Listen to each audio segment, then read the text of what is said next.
G'day guys, and welcome back to another episode of the Weekly Mix-Up. Thank you for joining us. Today we are making the Blue Moon cocktail.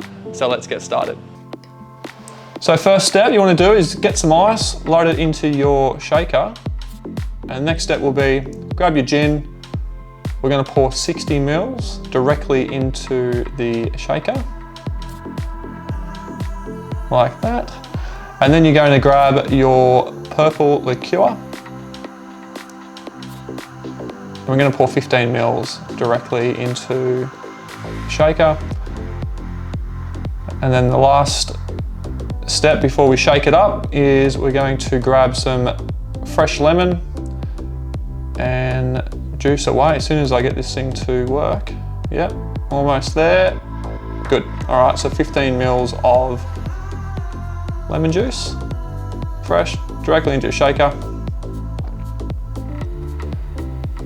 And give this cocktail a really good shake. All right, so we're going to serve this one in our 140 ml Nicanora glass. So it should actually fill this glass up just nicely.